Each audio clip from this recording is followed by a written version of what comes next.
Hello dear student, आज का यह क्लास आपके लिए बहुत ही खास होने वाला है क्योंकि देखिए आपका या यूपी बोर्ड का जो भी परीक्षा चलने वाला है या चलेगा 2025 में, या कभी भी आपको इंग्लिश पढ़ते हैं तो उसमें आपको कठिनाई आती है।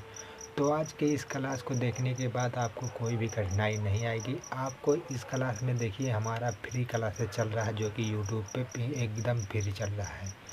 तो इंग्लिश क्लास 10th का यहाँ पर हम शुरू करने वाले हैं। द लेसन आपका है लेसन 3 द गंगा, जिसके राइटर है पीटी नेहरू यानी पंडित जवाहरलाल नेहरू।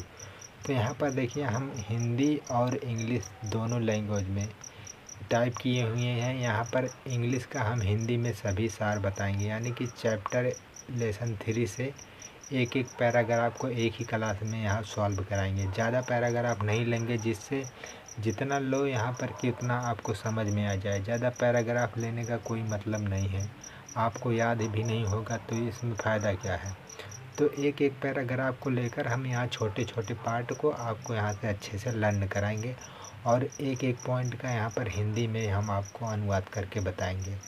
और यहाँ पर देखिए पैसेज फॉर कंप्रीहेंशन यहाँ पर लिए हुए हैं, इसी में आपका यह भी क्लियर हो जाएगा और आपके चैप्टर का सारांश भी क्लियर हो जाएगा। यानी कि आपका पैसेज भी इसी में है, आपका सारांश चैप्टर का इसी में है। एक ही क्लास में आपका पूरा यहाँ कंप्लीट हो जाएगा। आपके पेपर में किस प्रकार से पैसेज फॉर कंप्रीहेंशन आता है 4 नंबर का, तो यहाँ पर हम पैसेज के माध्यम से आपको बताएंगे, जिससे कि आपका दोनों टॉपिक यहाँ पर पूरा हो जाए। चलिए तो आगे क्लास को शुरू करते हैं। तो यहाँ पर देखिए आपके पेपर में कुछ इस प्रकार से पैसेज फॉर कंप्रीहेंशन आएगा।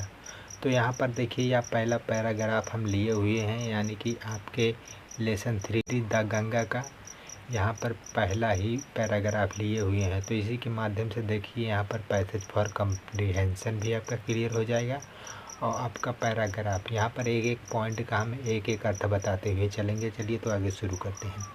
तो यहाँ पर देखिए क्या लिखा हुआ है, read the following passage given below and answer each question that follows. निम्नलिखित गद्यांशों को पढ़िए और प्रत्येक के नीचे दिए हुए प्रश्नों के उत्तर दीजिए। तो यहाँ पर देखिए क्या दिया गया गद्यांश में, I have received so much love and affection from the Indian people. I means मुझे, हैव मीन्स यहाँ पर आपका हेल्पिंग वर्ब हो जाएगा। इसके बाद रिसीव्ड मीन्स प्राप्त हुआ, सो मच मीन्स इतना अधिक, love means Prem and affection और स्नेह, फ्रॉम मीन्स से, द इंडियन पीपुल मीन्स भारतीय लोगों से।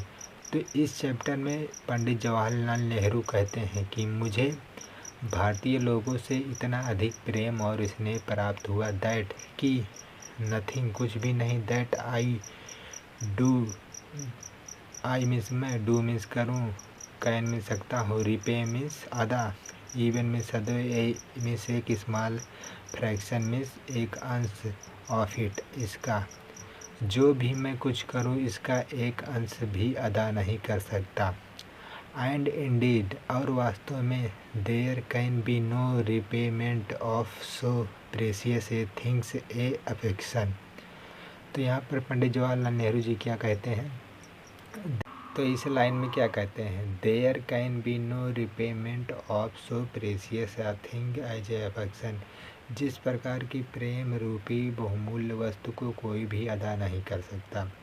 Many have been admired, some have been revered। Many means कई, हैव बीन आपका हेल्पिंग वर्ब, admired मीन्स प्रशंसनीय, कई लोगों की प्रशंसा की गई है। सम हैव बीन रिवर्ड, कुछ लोगों का तिरस्कार मतलब कुछ लोगों को नकारा भी गया है। But the affection of all classes of the Indian people has come to me in such abundant measure.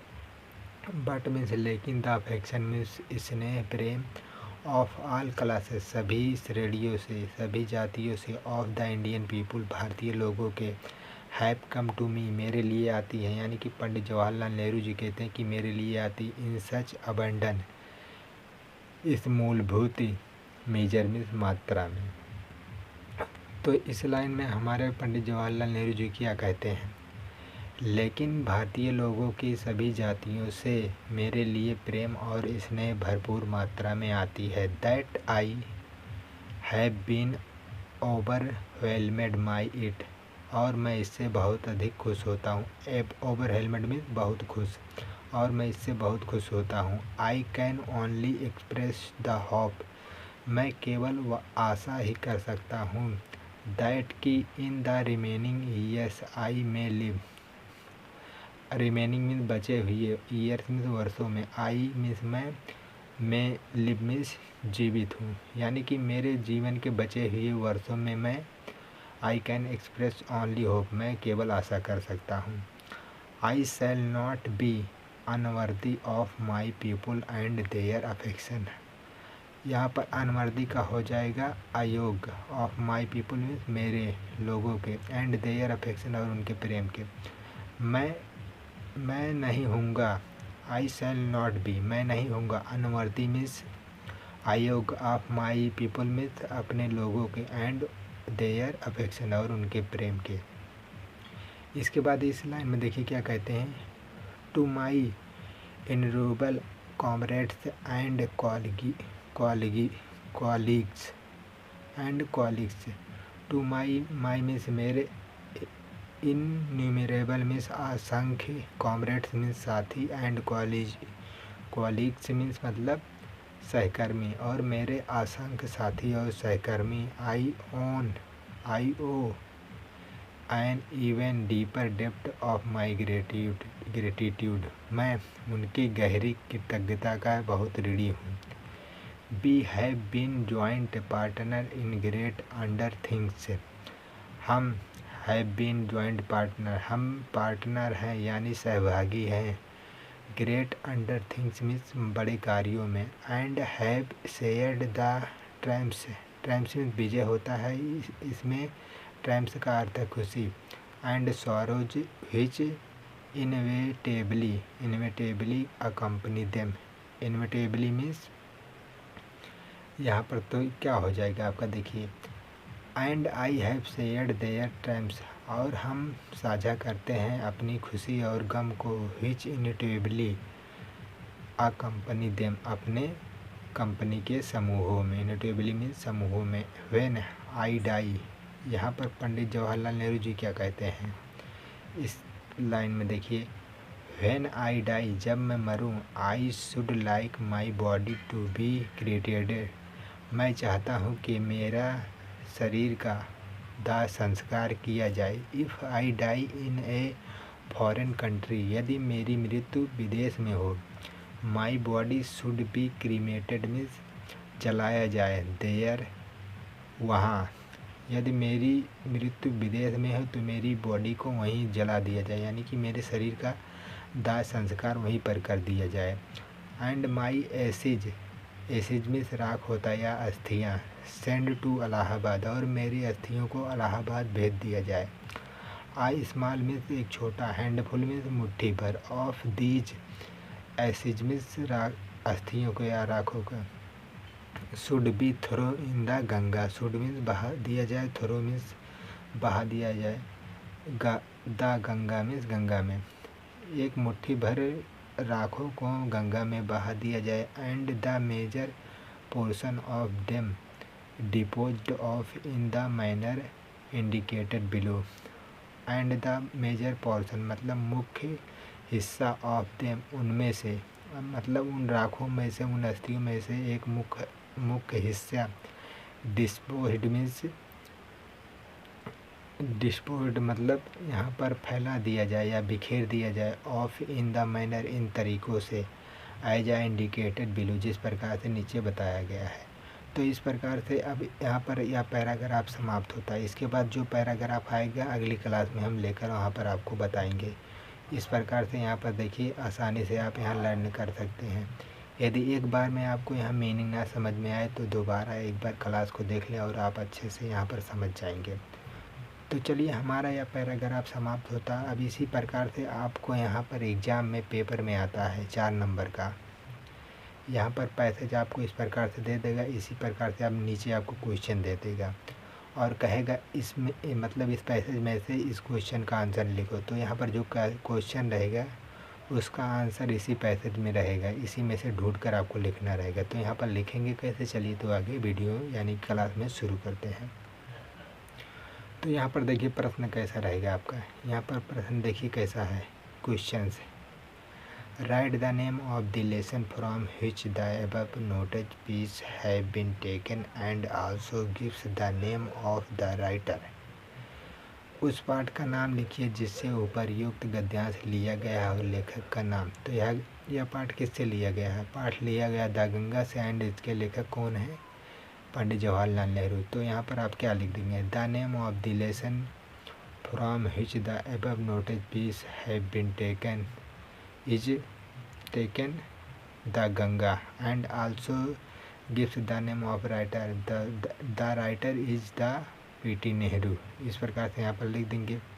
अभी हम नीचे दूसरे पेज में आपका आंसर बताएंगे, तो अभी हम वैसे बता रहे हैं, अभी दूसरे पैराग्राफ में टेप किए हुए हैं। तो यहाँ पर देखिए what does the author owe to his comrades and colleague, लेखक पर उसके साथियों और सहकर्मियों का कौन सा ऋण है। तो यहाँ पर चलिए आगे हम आंसर को यहाँ पर आपको डिस्कस करते हैं। तो यहाँ पर देखिए आपका आंसर आ जाएगा, यहाँ पर देखिए आंसर क्या है आपका, यहाँ पर आंसर आ जाएगा। अब यहाँ पर 2 क्वेश्चन आपको पूरा हो चुका है, इसके बाद यहाँ पर कुछ क्वेश्चन और देख लेते हैं। देखिए what is the desire of the writer after his death, लेखक की अपनी मृत्यु के पश्चात इच्छा क्या थी। तो लेखक की इच्छा क्या थी कि उसकी अस्थियों को राख को कुछ गंगा में बहाया जाए और बचे हुए राखों को उनके खेतों में बिखेर दिया जाए। तो यहाँ पर देखिए पहले क्वेश्चन का आंसर यहाँ पर पहले देख लेते हैं। The name of the lesson is Ganga. तो इस प्रकार से आप यहाँ क्वेश्चन का आंसर लिख देंगे। The author is Pandit Jawaharlal Nehru. तो यहाँ पर द ऑथर के स्थान पर आप द राइटर भी लिख सकते हैं, the writer is Pandit Jawaharlal Nehru. पाठ का नाम द गंगा है, लेखक पंडित जवाहरलाल नेहरू है। और दूसरे क्वेश्चन का आंसर जो हमने अभी बताया था क्या है, यहाँ पर देखिए the author owes and even deeper depth of gratitude to his comrades and colleagues. तो लेखक उसके साथियों और सहकर्मियों के प्रति कृतज्ञता के लिए गहरा ऋणी है। तो इस प्रकार से यहाँ पर देखिए आपका यहाँ पर दूसरा क्वेश्चन भी समाप्त हुआ, दूसरा क्वेश्चन का आंसर।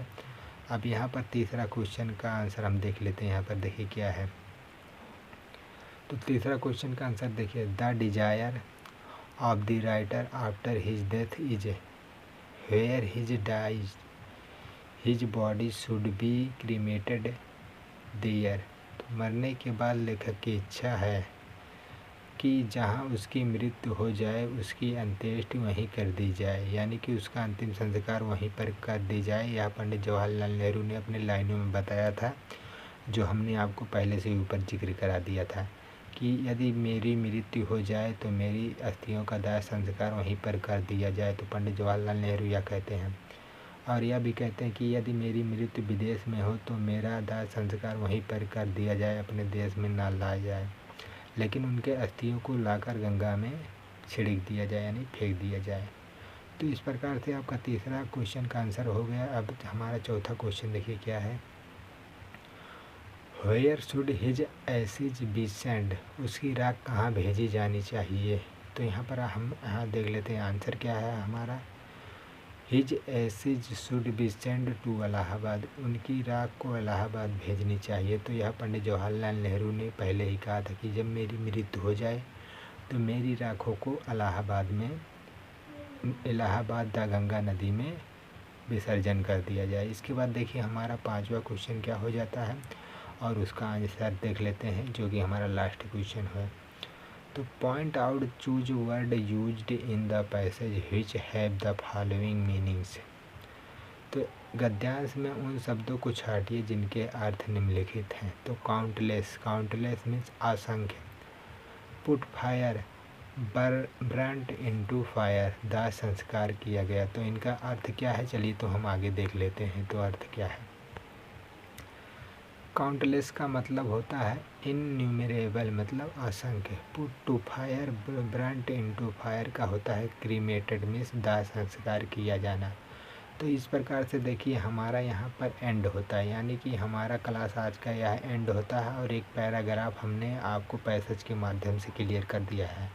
इसी प्रकार से आपको यहाँ डेली से क्लास आपको मिलता रहेगा और कल हमारा क्लास रहेगा दूसरी पैराग्राफ के, और उसमें भी हिंदी के साथ हम आपके पैराग्राफ को यहाँ पर क्लियर करेंगे, जिससे आपकी अपना 4 नंबर अपने पेपर में आसानी से पा सकें। इस प्रकार से हम डेली यहाँ से आपको प्रोवाइड कराते रहेंगे।